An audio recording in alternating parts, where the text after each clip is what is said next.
Hello and welcome back to my channel. जैसे कि आप सब लोग हमारे व्हाट्सएप चैनल से भी जुड़े हुए हैं और स्टेटस भी देख रहे हैं, और हम रेगुलरली आप सभी को बता रहे हैं कि डी डी यू जी के वाई 2.0 जो है उसके प्रपोजल्स जो है वो इनवाइट किए जा रहे हैं। रेगुलर नोटिफिकेशंस भी हम लोग सभी को डाल रहे हैं और ये वीडियो भी आप लोगों के लिए बना रहे हैं कि डी डी यू जी के वाई को किस तरीके से अप्लाई किया जाए, कहाँ कहाँ पर ओपन है।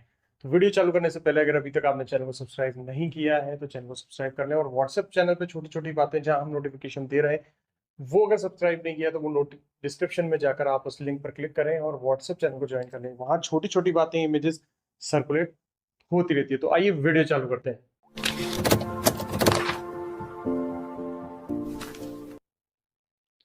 तो देखिए, आज हम जो बात करने वाले हैं वो डी डी यू जी के वाई की बात करने वाले हैं। डी डी यू जी के वाई दीनदयाल उपाध्याय ग्रामीण Kaushal Yojana D D you जी के वाई 2.0 के काफी सारे स्टेट्स में जो है वो नोटिफिकेशन आ चुके हैं, और हम back to back WhatsApp channel पर सभी जगह के नोटिफिकेशन और आरएफ फीड डाल रहे हैं। आप अभी तक नहीं जुड़े हैं तो सबसे पहले हमारे व्हाट्सएप चैनल से जुड़ जाइए, क्योंकि छोटे छोटे नोटिफिकेशन, जैसे आज ही नोटिफिकेशन आया है तो आज ही हम व्हाट्सएप चैनल पर डाल देते हैं। वीडियो शूट होने में और अपलोड होने में, लाइव होने में काफी समय लग जाता है। उस समय में आप अपनी प्रिपरेशन भी कर सकते हैं। डीडीयू जी के वाई 2.0 के मैं काफी पहले भी वीडियोस बना चुका हूं और आज भी हम छोटे से अपडेट के साथ इसकी वीडियो लेकर आए हैं। तो सबसे पहले देखिए, सबसे पहले डीडीयू जी के वाई 2.0 अगर आपको फाइल करना है तो आपके पास पीआरएन रजिस्ट्रेशन नंबर होना चाहिए, परमानेंट रजिस्ट्रेशन नंबर होना चाहिए। तो डीडीयू जी के वाई सब सभी जितने भी जो हमारे सब्सक्राइबर हैं, फैमिली मेंबर्स हैं, जो हमसे यही सवाल पूछ रहे हैं, सर ये प्रोजेक्ट फाइल करना है,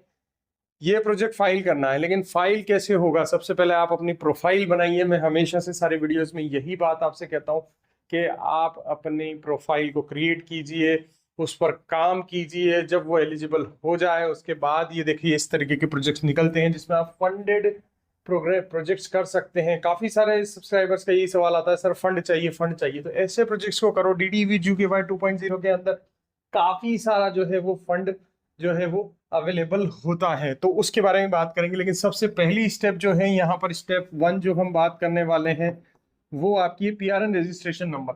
अब सबसे पहले आपको डीडीयू जीकेवाई फाइल करना है तो पीआरएन रजिस्ट्रेशन अप्लाई करना पड़ेगा, और इसका कम से कम 1 महीना तो लगता ही है परमानेंट रजिस्ट्रेशन नंबर आने में। पीआरएन रजिस्ट्रेशन नंबर लेने के लिए आपको सारे डॉक्यूमेंट्स पोर्टल पर अपलोड करने पड़ते हैं। अपलोड करने के बाद आपको सबसे पहले एक टेम्परेरी रजिस्ट्रेशन नंबर मिलता है और उसके बाद परमानेंट रजिस्ट्रेशन नहीं मिलता है। इसका मतलब है इससे पहले पीआरएन से पहले आपको एक टीआरएन मिलता है जो टेम्परेरी रजिस्ट्रेशन नंबर होता है, और उसके बाद आपको पीआरएन रजिस्ट्रेशन नंबर मिलता है। तो इस पीआरएन रजिस्ट्रेशन नंबर से जब आपके पास पीआरएन रजिस्ट्रेशन नंबर आ जाता है तब आप डीडीजी के बाद फाइल कर सकते हैं।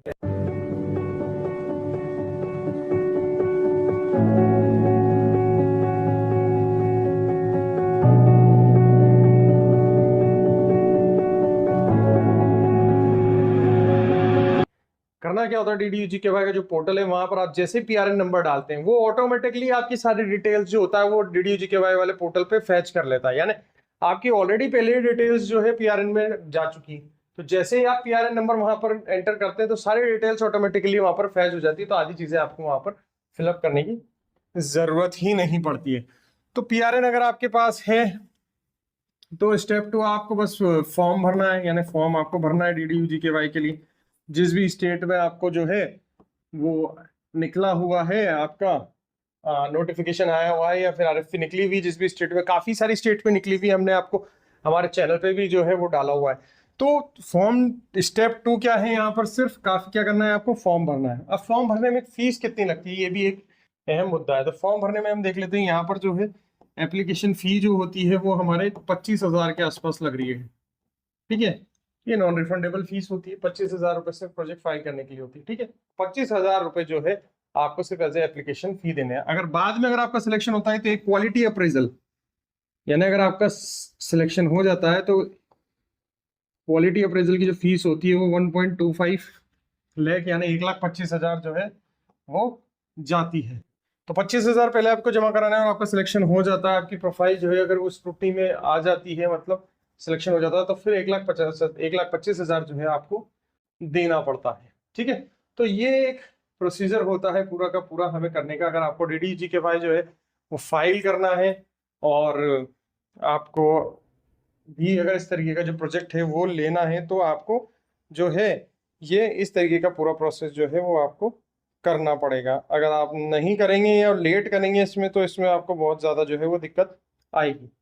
तो अभी सही समय, ऐसा नहीं है कि ये विंडो अभी बंद हो जाएगी। अगर आपको अभी तक पीआरएन नहीं किया है, समझ लेते हैं हम, अगर अभी अभी तक आपने जो है पीआरएन अप्लाई नहीं किया है तो आप पीआरएन जो है वो अप्लाई करें, क्योंकि अभी नहीं तो कभी ना कभी तो आपको जो है वो लेना ही पड़ेगा।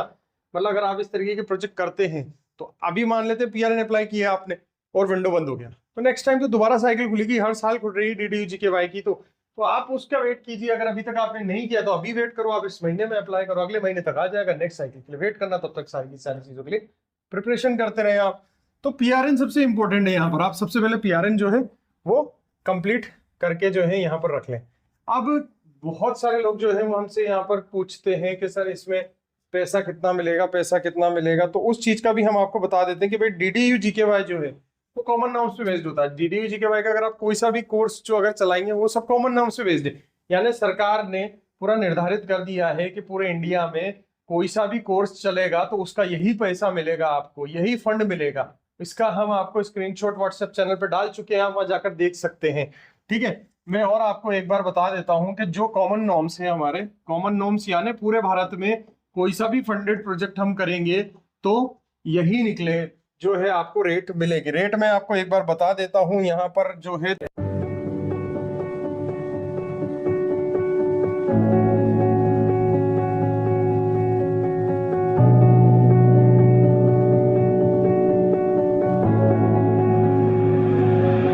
तीन रेट्स हमारे पास है। रेट है 56.35, दूसरी रेट है हमारे पास 52.50, तीसरी रेट है हमारे पास यहाँ पर 36.85। ठीक है, अब ये रेट्स जो मैंने आपको लिखी हैं यहाँ पर स्क्रीन पर, इनको एक बार हम समझ लेते हैं कि क्या चीजें होती हैं, ये किस किस में रेट होती है।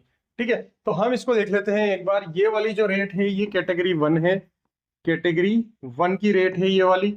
ये वाली जो है वो है कैटेगरी 2 की है, और ये एज इट इज जो रेट है वो कैटेगरी 3 की रेट है। ठीक है, अब ये जो रेट्स होती हैं ये होती है पर आवर और पर स्टूडेंट।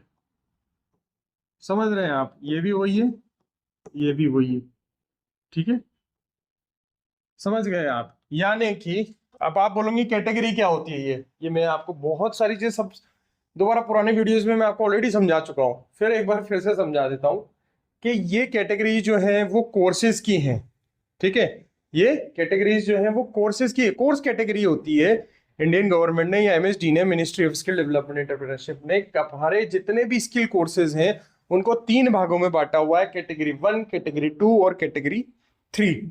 ठीक है, तो कैटेगरी 1 में आपको अलग कोर्सेज मिल जाएंगे, यहाँ पर इसमें अलग कोर्सेज मिल जाएंगे, इसमें भी आपको अलग कोर्सेज मिल जाएंगे। तो हमें क्या करना होता है, अब आप पूछेंगे कि सर हमें क्या करना है, हम कौन सा कोर्स ले। तो देखिए, हम वो कोर्सेज ले, कोर्स का सिलेक्शन किस तरीके से करें हम वो बता देते हैं आपको। कि आप मिनिमम इन्वेस्टमेंट से अगर चालू करना चाहते हैं तो सबसे पहले कोर्स की आप लैब रिक्वायरमेंट्स देखें। ठीक है, लैब रिक्वायरमेंट्स देखें, क्या देखना है, लैब रिक्वायरमेंट्स देखें। इंफ्रास्ट्रक्चर रिक्वायरमेंट देखें कि कितना इंफ्रास्ट्रक्चर उसमें चाहिए। ठीक है, इंफ्रास्ट्रक्चर रिक्वायरमेंट देखें। ठीक है, उसके बाद हम क्या देखें, उसकी कैटेगरी देखें। ठीक है, अगर आप लैब रिक्वायरमेंट्स दिखेंगे तो कुछ कोर्सेज होते हैं जिनमें कम लैब रिक्वायरमेंट होती है, और कुछ कोर्सेज ऐसे होते हैं जिसमें बहुत ज्यादा जो है वो लैब रिक्वायरमेंट्स होता है। हमारा यही सजेशन होता है कि ऐसा कोर्स हम सिलेक्ट करें, अगर इनिशियल सेंटर सेटअप कर रहे हैं तो ऐसा कोर्स सिलेक्ट करें जिसमें आपका इतना ज्यादा एक्सपेंसेस जो है वो नहीं हो।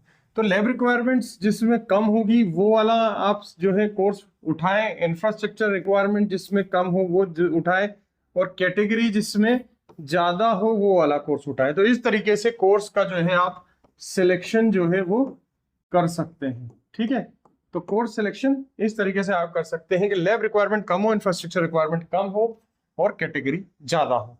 ठीक है, अब देखिए ऐसा होता है कि जो ये आप कैटेगरी 1 का कोर्स उठा रहे हैं इसमें जो ज्यादा होते हैं कि लैब रिक्वायरमेंट्स जो है वो हाई हो सकती है। ठीक है, तो अगर आप कर सकते हैं या फिर आपके पास अवेलेबल पहले से उस कोर्स की लैब अवेलेबल है, अगर आपके पास इक्विपमेंट्स अवेलेबल है, इंफ्रास्ट्रक्चर अवेलेबल है, तो कैटेगरी 1 में जाने से कोई दिक्कत नहीं। और अगर आप कर भी सकते हैं लैब रिक्वायरमेंट्स के अकॉर्डिंग अगर इन्वेस्ट कर सकते हैं, तो आप कैटेगरी 1 के कोर्सेज में भी जा सकते हैं, इसमें कोई दो राय नहीं, कोई दिक्कत वाली बात नहीं है। ठीक है, तो ये चीज है। इस तरीके से ये पूरा कॉस्ट कैटेगरी होता है। ये कॉस्ट कैटेगरी नॉर्म से जो आपकी कॉस्ट होती है ट्रेनिंग की, उसके नॉर्म से ये भारत सरकार ने निकाल दिए कि भाई इसके हिसाब से आपको पैसा मिलेगा, इससे कम या इससे ज्यादा आपको नहीं मिलेगा। ठीक है, तो ये काफी सवाल मेरे से पूछा जाता है कि सर आप बताएं एक बार कि क्या होता है, कैसे होता है, कितने पैसे मिलते हैं, हमें मिलेगा या नहीं मिलेगा। ठीक है, अब ये तो था आपका एक प्रोसेस।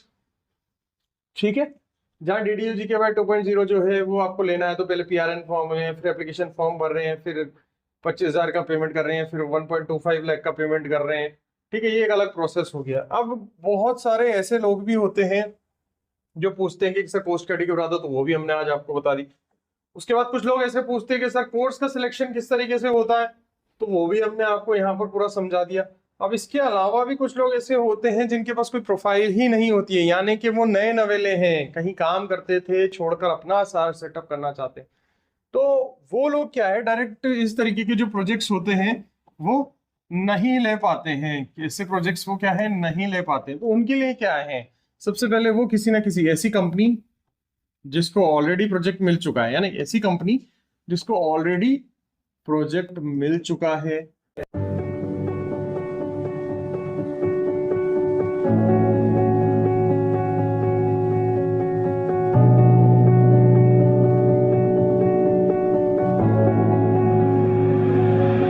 उस कंपनी के साथ पार्टनरशिप कर लें।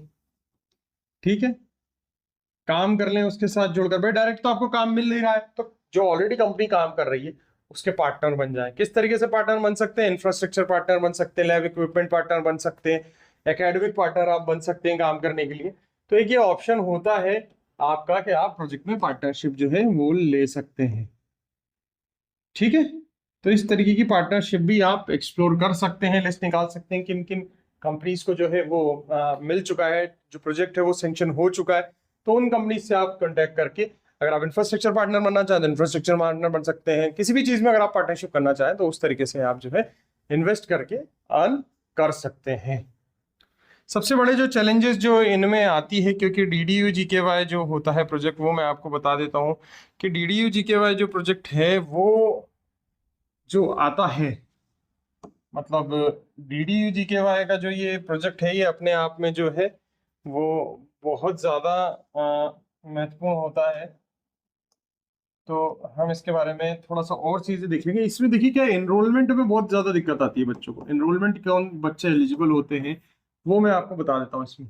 ठीक है, एनरोलमेंट का अगर हम देखे जाए तो इसमें एक एलिजिबिलिटी होती है वो बहुत ज्यादा टिपिकल होती है। इसमें जो बच्चा लिया जाता है वो रूरल BPL का ही लिया जाता है, जो DDU GKY जो प्रोजेक्ट है पूरा का पूरा आपका। ठीक है, तो DDU GKY आप ही नहीं सोचते कि जनरल का बच्चा है, जनरल का बच्चा एडमिशन ले लिया, ST/SC का ले लिया, ये ले लिया। अरे नहीं नहीं नहीं नहीं, तो बच्चा कोई सा भी हो, लेकिन वो कौन सा होना चाहिए, रूरल BPL का होना चाहिए, क्योंकि ये स्कीम जो है वो है ही रूरल BPL बच्चों के लिए। अब आपको देखिए इसमें चैलेंज क्या आता है। सबसे पहले बच्चा आप अर्बन वाला बच्चा जो है वो आप नहीं ले सकते, यानी अर्बन वाले बच्चों को आप भूल जाओ, सिर्फ रूरल का बच्चा लेना है। ठीक है, अर्बन का कोई सा भी बच्चा नहीं ले सकते आप, ना तो जनरल का ले सकते हैं, OBC ST/SC कोई भी हो, अर्बन का तो होना ही नहीं चाहिए। वो बच्चा होना चाहिए रूरल का, और रूरल के में भी आपके पास रूरल BPL होना चाहिए।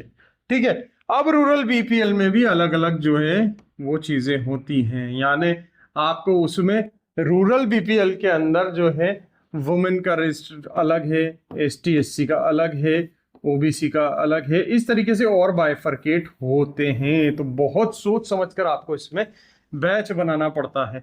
वो और कैलकुलेशन होती है, जैसे वुमेन 30% रिक्वायर्ड होते हैं, PWD भी एक चाहिए होता है, OBC के भी बच्चे चाहिए होते हैं, ST/SC के भी, तो सबके इनमें अलग अलग स्पेसिफिकेशन है, वो मैं किसी और वीडियो में आपको वो बता दूंगा, है ना। तो इस तरीके से जो ये चीजें होती हैं, एनरोलमेंट का भी ध्यान रखा जाता है। तो काफी बड़ा हो गया है आज का वीडियो। उम्मीद है आपको ये सारी चीजें समझ में आई होगी। यहाँ मैंने आपको फाइल करने के तरीके बताए, उसके बाद ये कॉमन नॉर्म्स बता दिए, कॉस्ट कैटेगरी बता दिया है, उसके बाद मैंने एनरोलमेंट के बारे में आपको बता दिया है। या कोर्स सिलेक्शन के बारे में भी आपको बताया कि किस तरीके से कोर्स की सिलेक्शन जो है वो आपको करनी होती है। इसके बाद मैंने आपको यहाँ पर जो है प्रोजेक्ट पार्टनरशिप के बारे में भी बता चुका है। तो उम्मीद है आपको ये सारी चीजें समझ में आ चुकी होगी, और अगर कभी भी कोई अगर आपको चीज समझ में नहीं आ रही है तो कमेंट में लिखकर भेज दीजिए, मैं उस पर भी वीडियो बना दूंगा। ठीक है, तो ये था आज का हमारा छोटा सा वीडियो DDGKY 2.0। फिर मिलते हैं नेक्स्ट वीडियो में। Till then thank you so much guys for watching my channel. Thank you.